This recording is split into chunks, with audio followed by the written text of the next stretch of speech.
Tapos na ang nakaraan. Kaya kung sino ang nasa kasalukuyan mo, ang siyang dapat na pinakamamahal mo. Ako nga pala si Riley, 28 years old, at mahilig ako makinig sa mga love stories. Ibang kilig naman kasi ang binibigay sa akin ng radio program na to. Daig pa yung mga pelikulang napapanood ko na mabibigyan nila ng hustisya ang sarili kong kwento.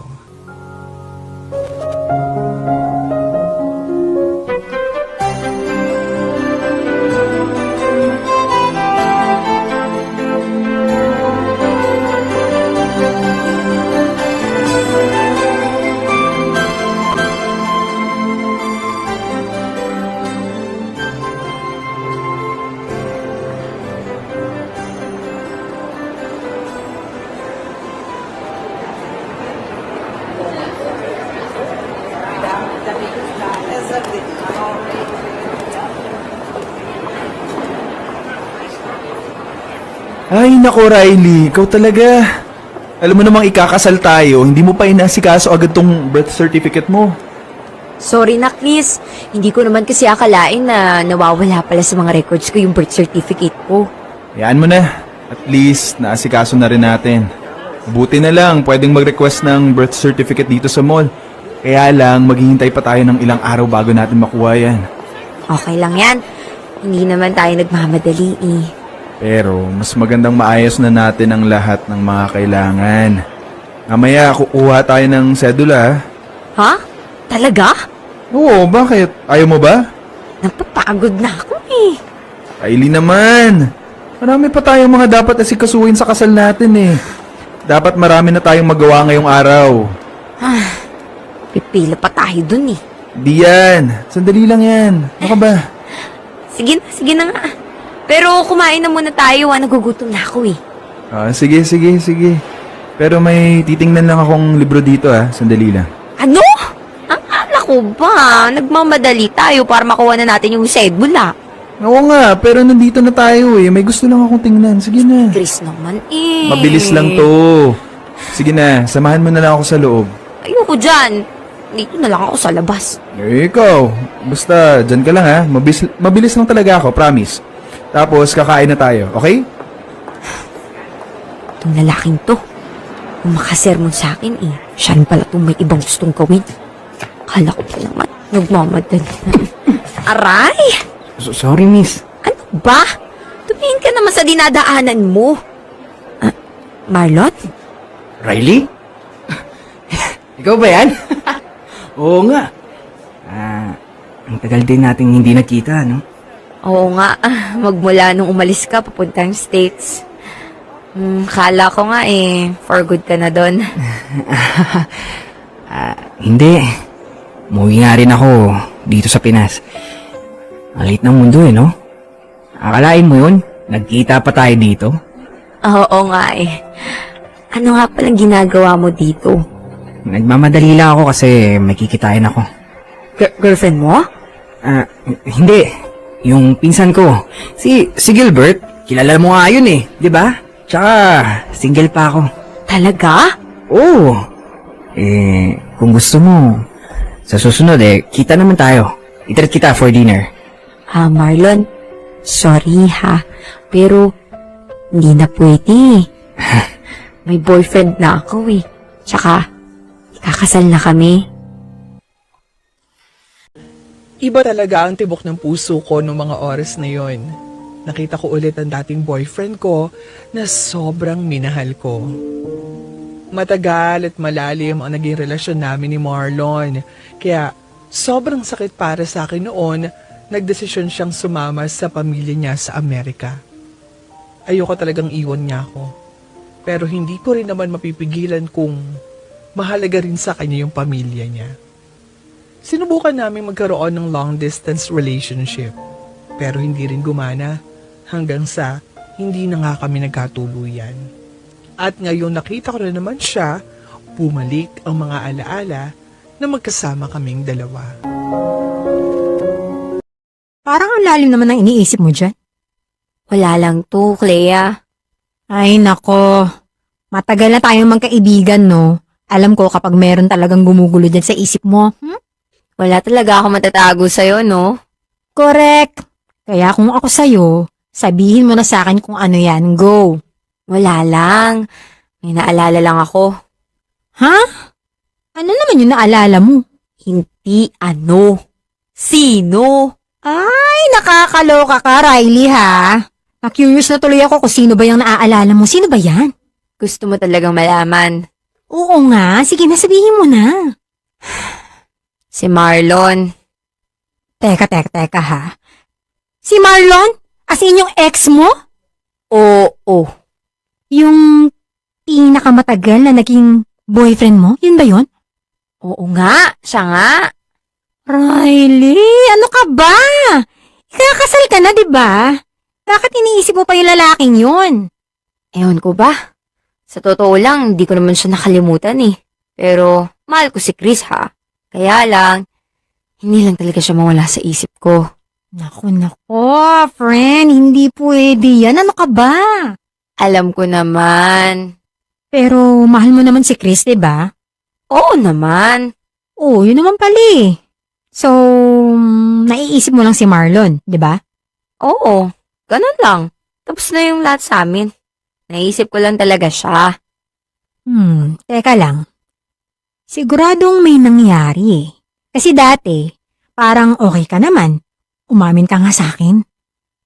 Nagkita kayo, no? Oo. Ay, nako, sinasabi ko na nga ba eh. Akala ko ba nasa ibang bansa na yun? Umuwi na nga raw siya. Ang ibig mong sabihin? Nagkita nga talaga kayo ng face-to-face? Nag-usap kayo? Oo, Clea. Hindi lang sinasadya yung pagkikita namin. Nakakaloka ha? Kailan naman nangyari yan?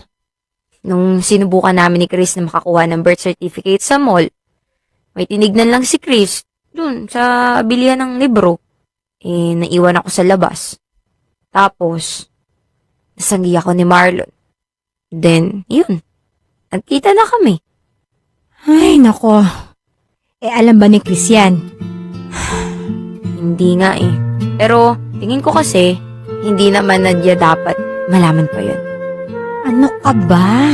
Ikakasal ka na. Dapat wala kang tinatago sa fiancé mo. Kung ako sa'yo, sabihin mo sa kanya yung totoo. I-assure mo lang siya na siya lang talaga yung mahal mo at hindi lang mawala sa isip mo yung ex mo. May point naman si Clea.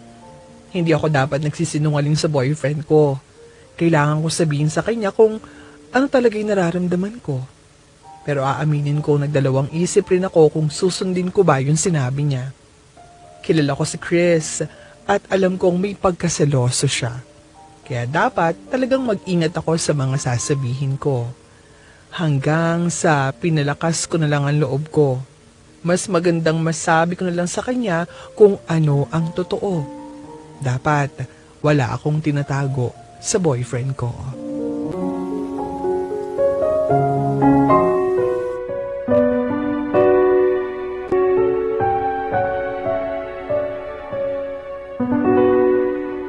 Chris, Bakit? maganda ba yung binabasa mo? Oo naman. Gumaganda na yung kwento. Talaga?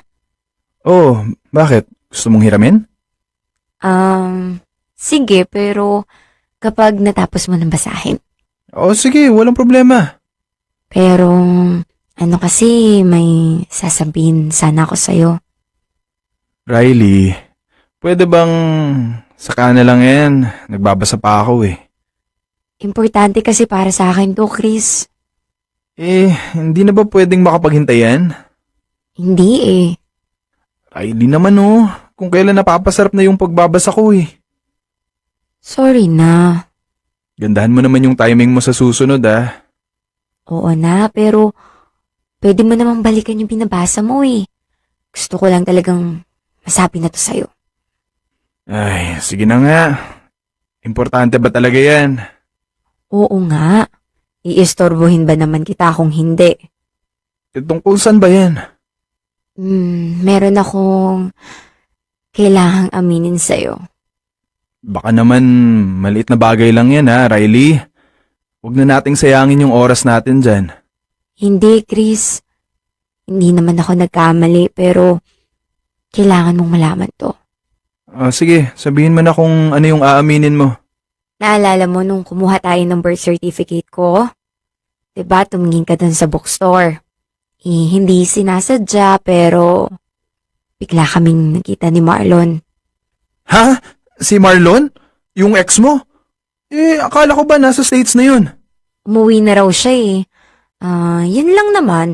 Konting kamustahan lang. Tapos, umalis na siya. Yun lang pala eh. Di okay.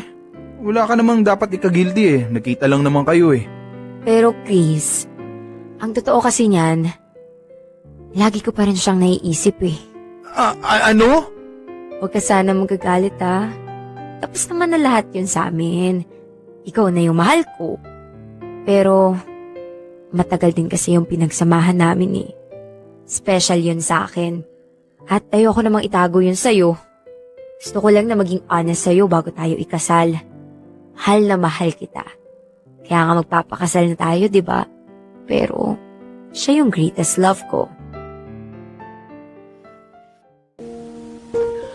Alam kong naging maingat naman ako sa mga sinabi ko kay Chris. Sana naman hindi siya masaktan. Pero hindi siya nakapagsalita pagkatapos kong sabihin sa kanya kung ano talaga ang nasa loob ko. Aaminin kong kinabahan ako. Pero siguro, normal lang naman na mabibigla siya pagkatapos niyang marinig ang mga sinabi ko. Nagpakatotoo lang naman ako. Wala naman sigurong dahilan para magalit sa akin ang boyfriend ko. Pagkatapos na naging pag-amin ko kay Chris noong una, parang okay naman kami. Pinakausap pa rin niya ako, pero napapansin kong paunti-unti parang nagiging malamig na ang pakikitungo niya sa akin. Hanggang sa nakaramdam na ako ng hindi maganda sa kanya. Hindi na siya nagre-reply sa mga messages ko. Sinusubukan ko siyang tawagan pero ayaw niyang sumagot. Sinubukan kong puntahan siya sa bahay pero sinasabi lang sa akin ng pamilya niya na umalis daw siya. Hindi ko alam pero parang nangyayari na nga kung ano ang kinatatakutan ko.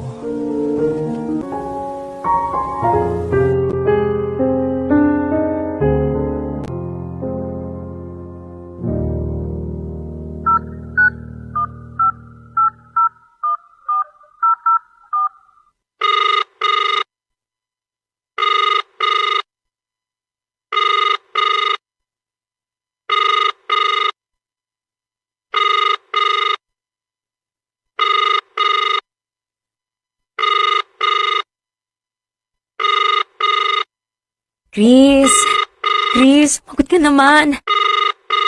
The subscriber cannot be reached. Please try again later. Nakakainis naman to. Bakit pa kasi ayaw sumagot sa tawag ng boyfriend mong yan? Ay nako, Clea. Anong kanina pa? Ilang araw na siyang ganito. Ayaw niya akong pansinin. Ayaw niya akong kausapin. Ganon? Naku, ano bang nangyayari dyan sa boyfriend mo? Ewan ko nga ba. Ang dami pa ng mga asikasuhin para sa kasal namin. Naku, mahirap nga yan.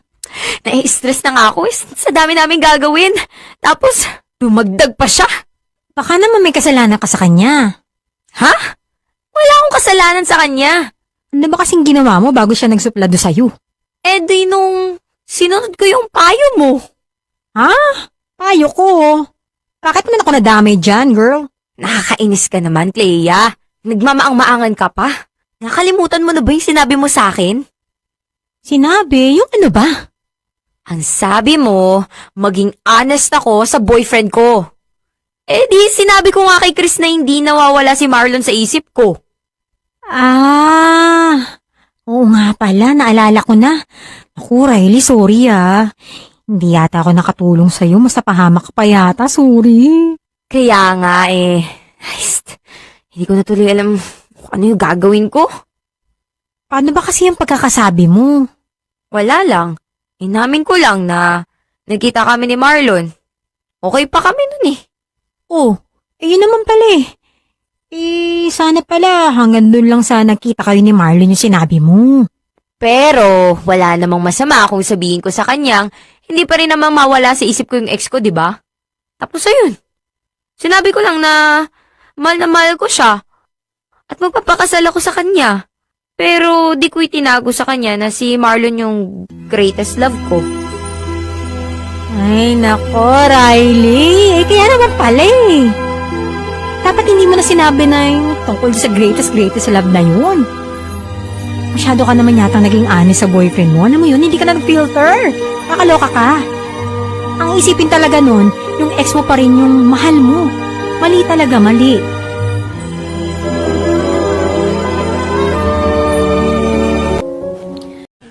Ewan ko ba naman dito kay Clea? Siya na nga itong nagpahamak sa akin eh. Tapos ngayon, iba naman yung sinasabi niya porket nagiging obvious na kung sino talaga yung may kasalanan kung bakit nangyayari sa amin to ni Chris. Pero, masasayang lang ang panahon ko para awayin pa yung kaibigan ko. Yun nga lang, hindi ko na talaga alam kung ano yung gagawin ko. Kailangan ko siguro makahingi ng payo sa isang taong marami ng karanasan sa buhay. Isang taong pwedeng makapagbigay ng liwanag sa problemang kinakaharap ko ngayon.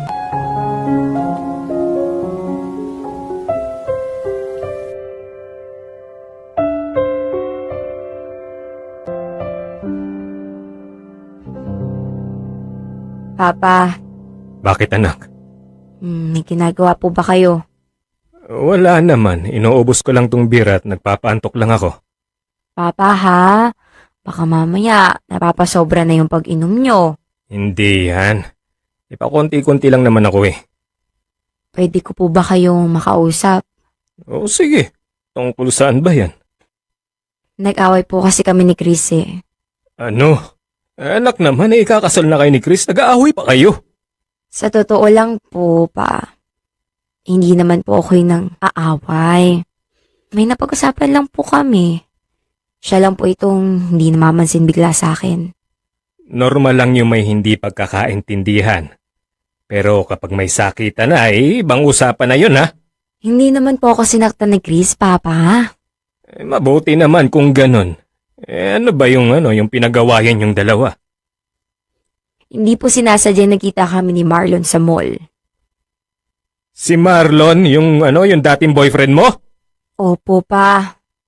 Sa pagkakatanda ko, mabait na bata rin yan. Yan ba yung pinag-awayan nyo ni Chris? Nagselos ba siya? Hindi naman po. Inamin ko po sa kanya na nakita po kasi kami. Wala naman daw pong problema sa kanya kung nakita lang. Pero po kasi, inamin ko rin na hindi pa rin nawawala sa isip ko si Marlon. Nako, patay kang bata ka. Sinabi ko rin po sa kanya na siya na po yung taong mahal na mahal ko at pakakasalan ko pero si Marlon yung greatest love ko. Riley naman, hindi mo na dapat sinabi yan sa kanya. Ano ka ba? Mali po ba talaga yung ginawa ko pa? Anak, kahit sinong taong mapagsabihan mo ng ganyan masasaktan. Isipin mo na lang ganito yon. Kung ikaw ang sinabihan ni Chris na hindi ikaw ang pinakamamahal niya, anong mararamdaman mo? Masakit po kapag napakinggan ko na hindi ako yung minahal niya. Pero hindi naman po yun yung ibig kong sabihin eh. Ganon na rin yun. Parang sinabihan mo na nga siya na hindi mo siya mahal eh. At yung dating karelasyon mo pa ang importante sa'yo at hindi siya. Ang batang to, mali talaga yung ginawa mo. Kung sino ang karelasyon mo ngayon, siya dapat ang greatest love mo. Wala nang iba.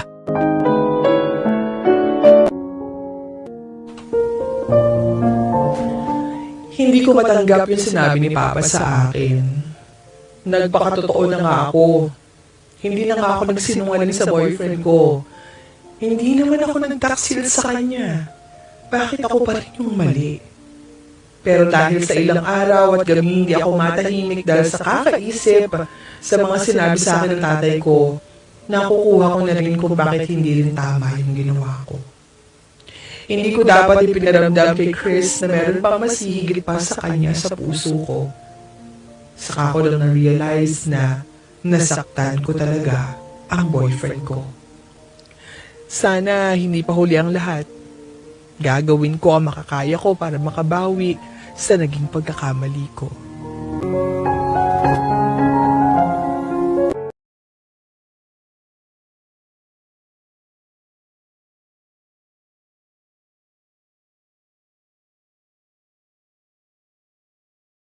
Ang ginagawa mo dito? Chris, mag-usap naman tayo. Ano pang pag-uusapan natin? Yung relasyon natin. Relasyon? Oo, ano ka ba? Meron ba tayong ganon? Alam mo, Chris, hindi na kita maintindihan na. Baka naman si Marlon yung karelasyon mo. Parang tanga naman to. Ano ba? Mais ka nga. Totoo naman yung sinasabi ko, di ba? Hanggang ngayon, hindi mo pa rin siya nakakalimutan, di ba? Chris, ayoko na pag-usapan pa yan, ha? Hindi.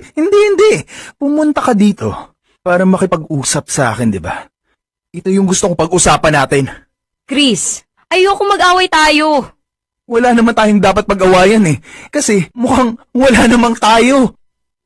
Pwede bang tumigil ka na? Ano ka ba? Ikakasal na tayo. Sigurado ka ba dyan sa sinasabi mo? Oo naman. Parang hindi eh. Chris, pagod na ako. Ilang araw mo na akong hindi kinakausap. Itigil mo na tong laro na to. Laro? Ano ba sa tingin mo? Natutuwa ako sa nangyayari sa atin. Riley, ano ka ba? Sinaktan mo ako. Alam ko, masakit yung mga sinabi ko sa'yo. Pero, nagsisisi ako, hindi ko na dapat ginawa yun eh. Sorry. Alam mo, ang buong akala ko, okay na tayo eh. Ang saya-saya natin eh. Kaya nga niyaya na kita magpakasal.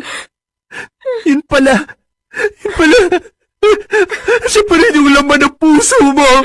Hindi totoo yan. Hindi. Ikaw na yung mahal ko. Tapos na kaming dalawa. Hindi eh. Lumalabas lang kung ano yung totoo, Riley.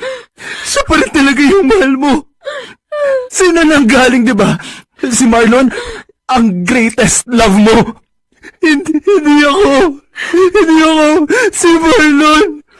Pwede ba? Pwede bang kalimutan na lang natin yan? Maliit na bagay lang naman to eh. Huwag na nating palakihin pa.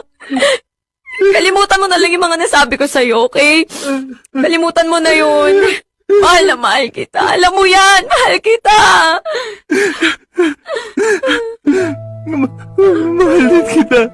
Mahal din kita, Riley. Kaya nga gusto ko sana yung buo na yung loob mo kapag ikinasal na tayo. Pero hindi ganun yung sitwasyon eh. Huwag mo nang lokohin yung sarili mo. Ibang tao pa rin yung mahal mo, hindi ako. Kaya mas mabuti pa, huwag nang ituloy yung kasal. Kesa pagsisihan mo na ako ang naging asawa mo. Ang akala ko talaga, may magagawa pa ako para makabawi ako at makuha ko ulit ang puso ng boyfriend ko. Pero huli na pala talaga ang lahat. Kung minsan talaga, dapat nag-iingat tayo sa mga sinasabi natin, lalong-lalo na sa mga taong mahalaga sa atin. Sa ngayon, umiyak pa rin ako dahil hindi na matutuloy ang kasal namin. Nasira na ang relasyong iningatan at inalagaan ko ng ganun-ganun na lang, nang dahil lang sa pagiging sobrang honest ko sa nararamdaman ko. Pero kailangan ko na lang sigurong tanggapin na hanggang dito na lang talagang relasyon namin ni Chris. At alam kong nakikinig din siya ngayon. At gusto ko lang iparating sa kanya na mahal ko siya. Chris, kung talagang ayaw mo na sa akin, sana'y makilala mo rin yung babaeng buong buo ang pagmamahal na ibibigay sa'yo. Sorry ulit sa lahat ng mga naging pagkukulang ko sa'yo. Yun lang naman. At maraming salamat sa pagkakataong ma-share ko sa inyo ang kwento ko. Nagmamahal, Riley. Naguguluhan ako sa iyo, Riley. To tell you honestly, kasi sabi mo, dun sa dulo ng kwento mo, ang natutunan mo sa nangyari sa inyo kasi ni Chris is mag-ingat tayo sa mga sinasabi natin sa partner natin. And at the same time, sinabi mo din na nagpakatotoo ka lang naman sa nararamdaman mo. So, alin ba talaga dun? Nagkamali ka lang ba sa term na ginamit mo sa nararamdaman mo towards Marlon? O yun talaga yung nararamdaman mo? Kasi kung yun talaga yung nararamdaman mo, I can say na mahal mo pa rin talaga si Marlon. Kung ang sabi mo kasi hindi ko makalimutan si Marlon. Lagi pa rin siyang nasa isip ko. Pagka kasi sinabi mong lagi pa rin siya nasa isip ko, ibig sabihin, the whole time ng kanyang dalawa ang magkarelasyon ni Chris, naaalala mo pa rin, nasa isip mo pa rin, nasa puso mo pa rin si Marlon. 'Di ba? Special pa rin siya sa'yo. Hindi buo yung nararamdaman mong pagmamahal kay Chris. Mahal mo si Chris, pero hindi buo yung nararamdaman mong pagmamahal kay Chris. And at the same time, yun na nga sinasabi mong greatest love mo, di ba? Ang sabi nga nila, kapag greatest love, parang most probably, yung mga taong gusto mo talagang makatuluyan. Pero kung ang ibig mo naman sabihin talaga, mahal ko si Chris, nagkamali lang ako ng ginamit ng mga terms, nagkamali lang ako ng mga nasabi kong mga salita. Alam mo, pwedeng nagkamali ka, baka ang tamang term dun sa nararamdaman mo ngayon, the one that got away. 'Di ba? Pwedeng hindi siya yung greatest love mo. Pwedeng kaya ganyan yung nararamdaman mo para kay Marlon kasi bigla mo siya nakita. At alam mo na meron kayong special na pinagsamahan na naputol na lang dahil sa hindi nyo na kinaya yung long distance relationship. 'Di ba? Na naniniwala kayong dalawa na kung siguro hindi kayo nagkahiwalay ng distansya, no? Physical distance. Siguro hindi kayo maghihiwalay. Pwedeng ganun Pwedeng the one that got away lang. 'Di ba?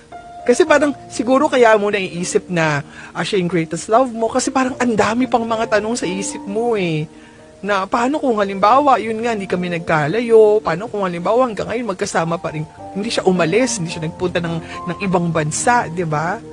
Kami pa rin siguro hanggang ngayon, yung mga ganun, di ba? Pwedeng yun lang yung ibig sabihin ng mga nararamdaman mo ngayon, kailangan talaga i-define natin mabuti kung ano ba yung mga nararamdaman natin sa mga panahong yun before tayo maging sobrang honest sa mga nararamdaman natin. Kasi minsan, sige, sobrang honest tayo sa nararamdaman natin. Baka yun talaga yung nararamdaman mo. Or baka naman nagkamali ka lang ng mga term na ginamit mo sa nararamdaman mo. 'Di ba? Mali ka lang ng definition sa feelings mo. Pero kung sabi mo nga naging honest ka lang naman, baka nga naman talagang hindi talaga tong si hindi talaga si Chris ang greatest love mo. Kasi tama yung sinabi ng tatay mo. Ang greatest love mo is the person who you are with right now. Kung sino yung kasama mo ngayon. Kung sino yung nandyan sa'yo ngayon. 'Di ba? Ang dami natin mga sinasabi, may true love tayo, meron tayong best love, meron tayong greatest love.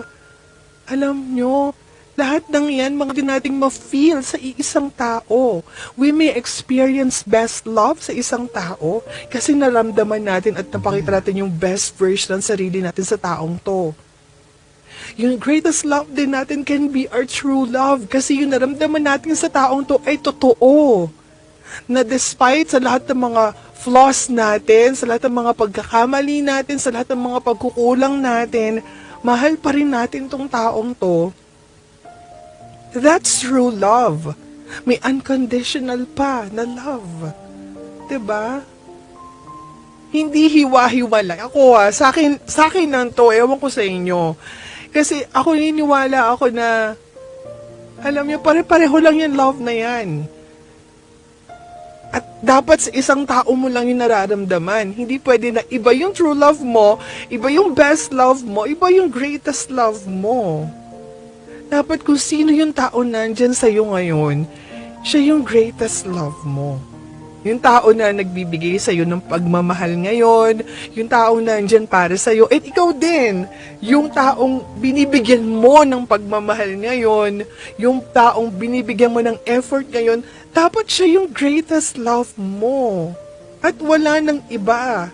Kasi kung meron ka pang ibang tao na kinoconsider mo as greatest love, kasi ang definition mo ng greatest love is someone na hindi mo makalimutan, sino ngayon yung partner mo? Ano siya ngayon sa puso mo? Panapal? 'Di ba? Naniniwala naman ako na mahal mo yung boyfriend mo. It's just that, sabi mo nga, nagpakatotoo ka lang. Well, maybe you deserve kung bakit nawala sa'yo yung boyfriend mo. Kasi hindi naman buo yung pagmamahal na binibigay mo eh. And kapag great love ang nararamdaman natin sa isang tao, hindi na natin binibilang o sinusukat kung gaano ba karaming pagmamahal yung naibigay natin. Basta ang alam natin, yung pagmamahal na nabibigay natin, buo yun. Walang tayong iba pang mga minamahal. 'Di ba? Parang yung pagmamahal sa atin ni God. It is also a greatest love. Ganong klaseng pagmamahal na hindi tinitingnan yung mga pagkakamali mo. Lagi kang tinatanggap, lagi kang pinipili. 'Di ba? O baka sabihin naman ni Riley, kung mahal niya ako, bakit di niya ako matanggap? Ba't di niya ako mapatawad? Kasi ang gusto mong pagmamahal yung ikaw lang eh. At kung yung hindi yun ang makukuha ni Chris sa'yo, alam niya na yung magiging partner niya ay merong ibang tao sa isip niya at sa puso niya. Bakit? 'Di ba? Kasi pag sinabi mong greatest love, ibig sabihin may mas higit. Yun ang higit.